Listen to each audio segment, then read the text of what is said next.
Okay. So this will be easier. We're going to look at the, we're going to actually want to look at this side first for problem number 1.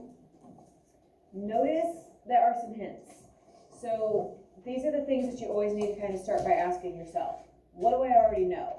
So at point 3, it's just like the example from yesterday, but we are given different, now we're using 60 per kilograms and 8 per meters per second. But it's going to be the same process. So at point 3, it's the highest. Highest means all potential. If you have all of something, then you have to have none of the other. So no kinetic, and you can fill those in. At point 1, it's the lowest, so it's no potential, meaning you have to have all kinetic. So there's some things there that can be helpful. And then once you know the total for a system, then you can fill it in at every location. What I would like to do, though, is let's start with this side. That is actually problem 2. It's a little bit different of a setup, but it's, or different system, I guess, but it's going to be the same process. Right? So you have plenty of space down below for you to do your work. So you might want to put in, like, we have 4 locations, 1, 2, 3, and 4. So, like on mine, I would have a spot where I like said, okay, here's where I'm going to have all of part 1, and everything for 1 will be here. And then everything, you know, once I know how much space I use, maybe I put all my part 2. So kind of keeping it together, not just having random things in random spots, but so that you can look back at this later, because there will be a problem like this on your test. All right, so you're going to need to be able to do this. It's not just something like, oh, we're just doing it, and it's not going to be something that you need. But this is a big idea of this unit, being able to look at the conservation of energy and understanding, like, it goes back and forth between the kinetic and the potential and then the variables that are involved. Okay, so as I look at this, I see that the mass is 50 kilograms, and obviously that's going to be a constant throughout this whole problem. I see a height at location 1. I'm going to actually fill that in over here, just because I like to have everything together. So I don't forget that I'm given a piece of information. So my height is 4 meters at position 1. At position 2, it looks like my height is 3 meters. At position 3, what do you think? 0, right? And at position 4, well, we don't know. We don't know. But we do know at position 4 that the velocity is going to be 6 meters per second. All right, so that's just looking at the information that's given. Using our logic, right? At position 1, it looks like the highest, then 2, then 4, and then 3. So if my height is 0, which one of my energies is 0? What do you think, Layla? If your height is 0, which one of my energies will be 0? Good. And so I'm going to make that 0 joules. Oops, I'm on the wrong spot.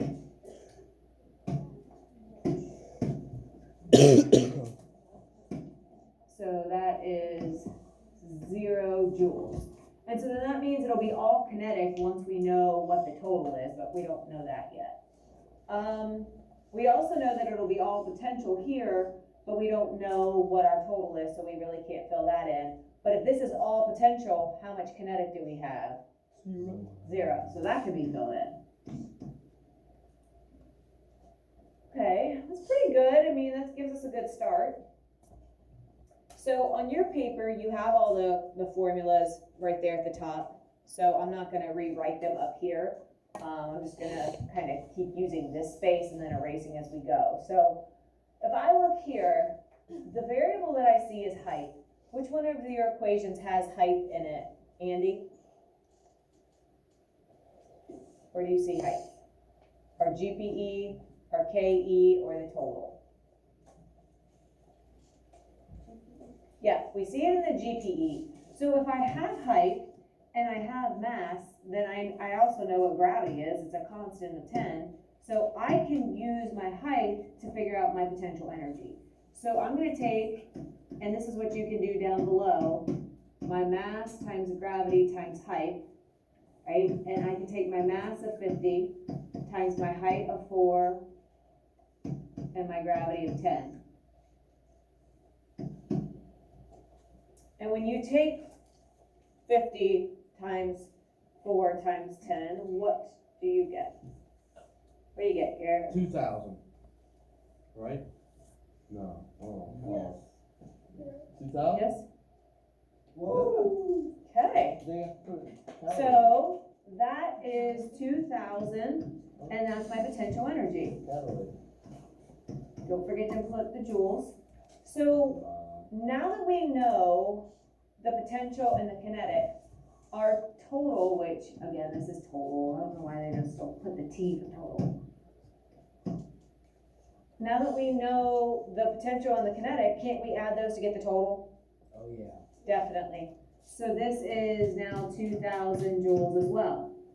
Well, now that I know it's 2,000 for this total, isn't it the same for the whole system? Oh, yeah. So one little equation, and we get to fill in like 5 or 6 answers. And if we know that this is 0 and this is 2,000, what does our kinetic have to be? 2,000. 2,000. I'm just surprised. So honestly, I mean, we could do the equation for that, and if you're not sure, then please do. But I had a couple people ask yesterday afternoon, they're like, if we know, do we have to do the equation? And you don't. I mean, this is just if you need to know how to figure it out, you can do these steps. Our potential is 0, so getting KE by itself, you subtract 0 from both sides, and that's why KE ends up being 2,000. Okay? Any questions on that? All right, let's go, let me give myself some more room here. We need to do velocity now. So which equation has velocity in it? What do you think, Billy? Okay, so we're going to use the kinetic energy equation equaling 1/2 mass times v squared. My kinetic is 0. Wait a minute. Do we need to go any further? No. No. If our kinetic is 0, we know that automatically our velocity also has to be 0, because if you have no motion, you can't have any velocity. Yep, that's right. So we can save ourselves that work. We worked through it yesterday and proved it, but I said, hey, we don't need to do that every time. So part number 1 is done. Nice. Money in the bank. Yeah. Now, can we make this one 0? No. No, because that's potential that's 0, not kinetic. All right, so just be careful of that. But okay.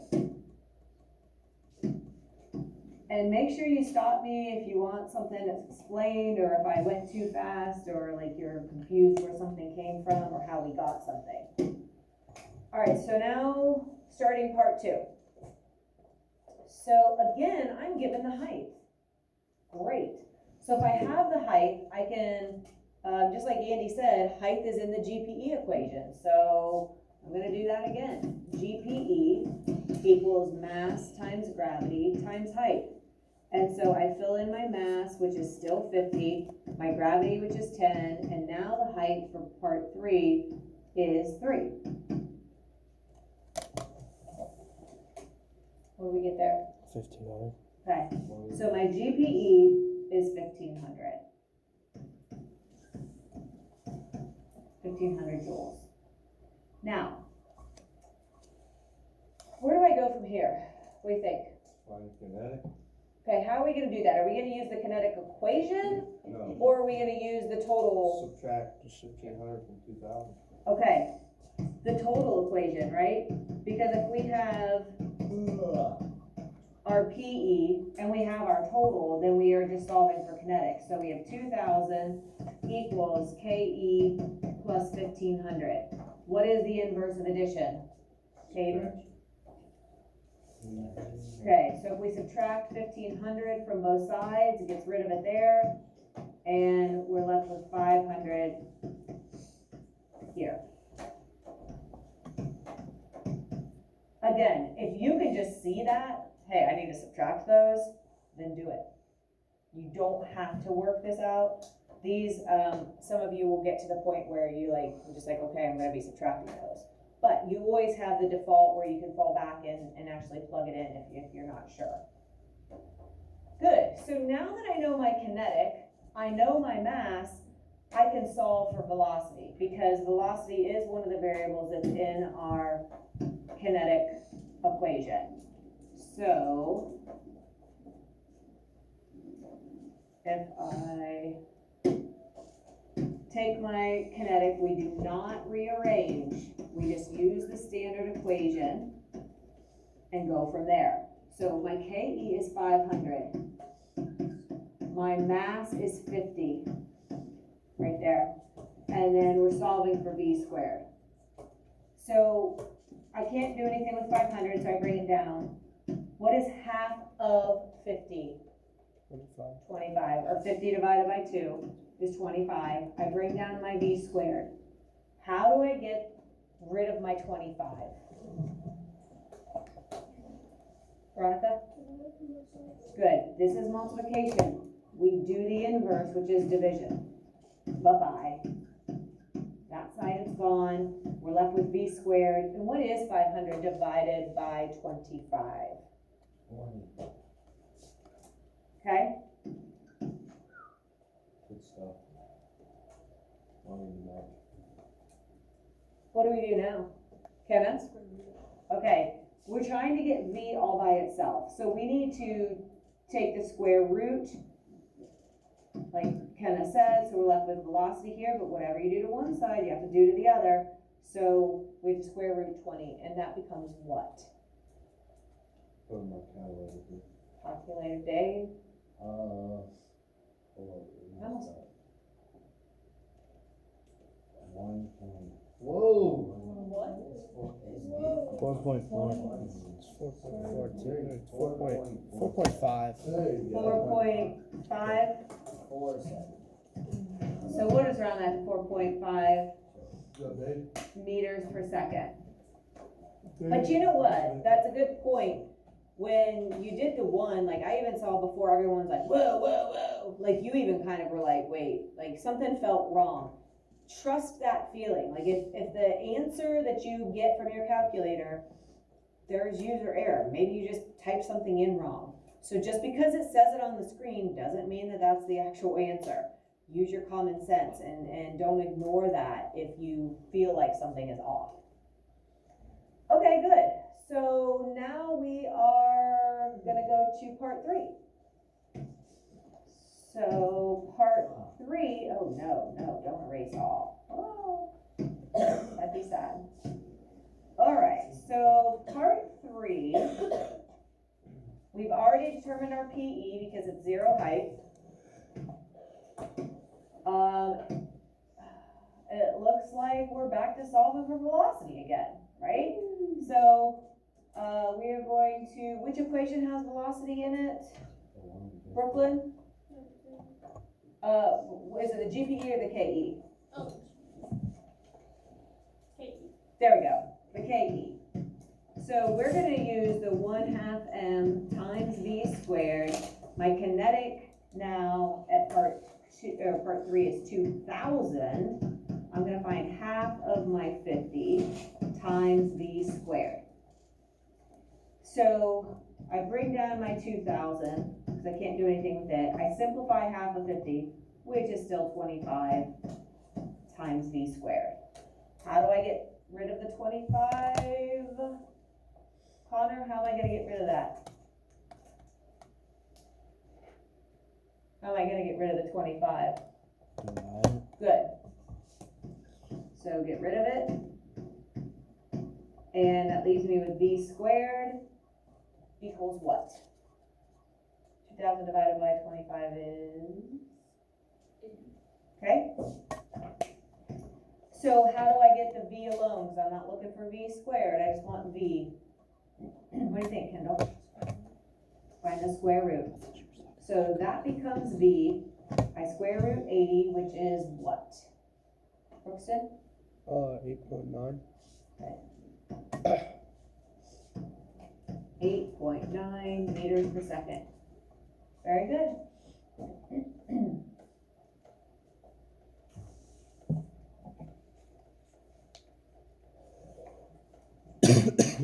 So a lot of the problems we use, we're solving for velocity.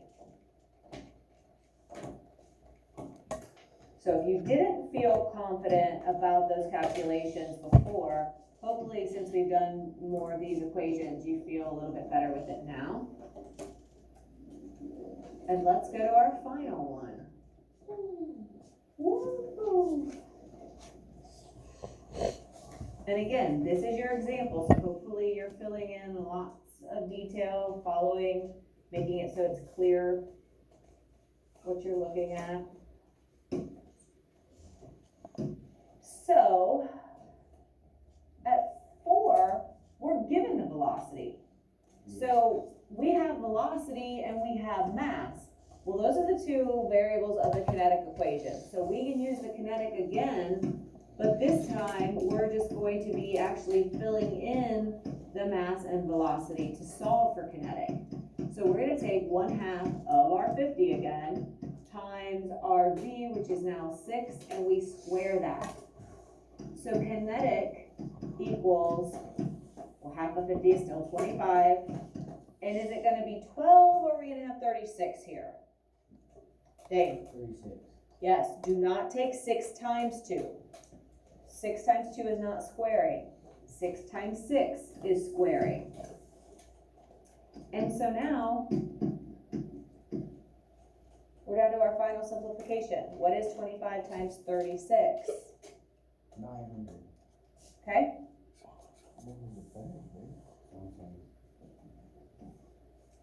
Is that right? Yeah, 25 times 36? That's right. Yeah. Okay. So that is my KE.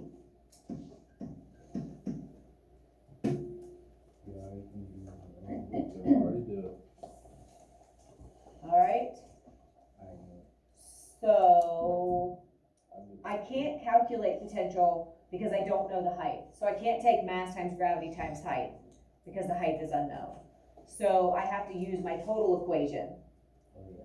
So what are we gonna end up with here? Thanks, Nye. We think, 1100. okay,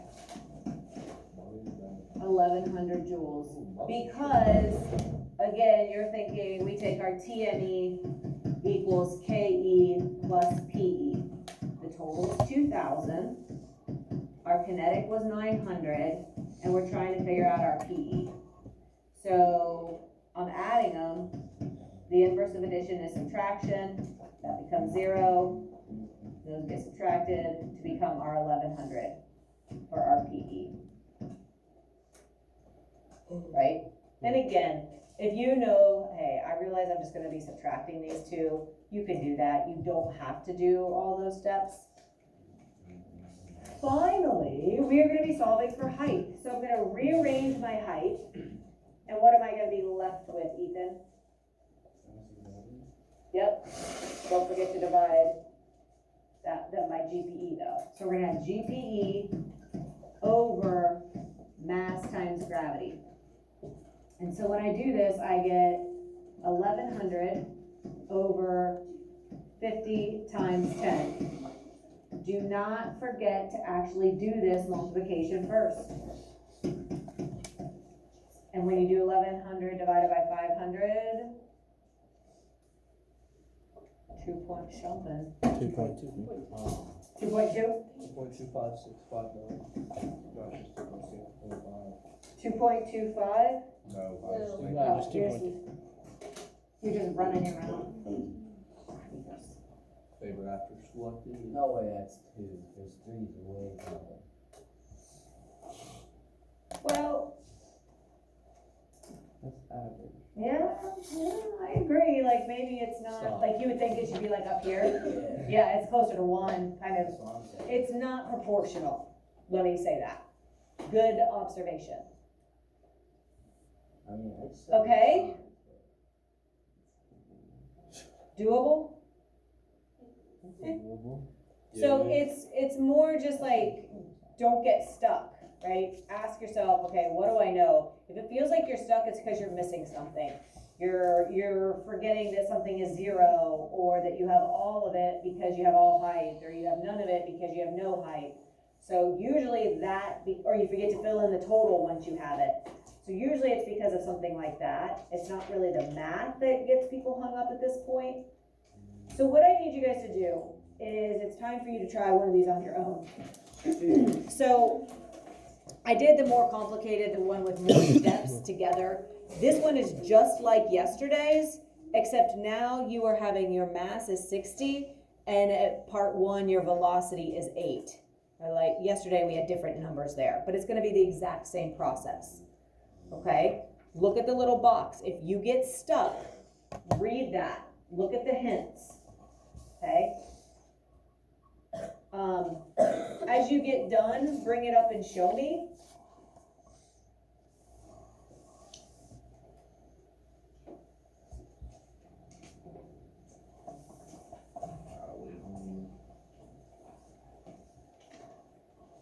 No way you cheated. Correct.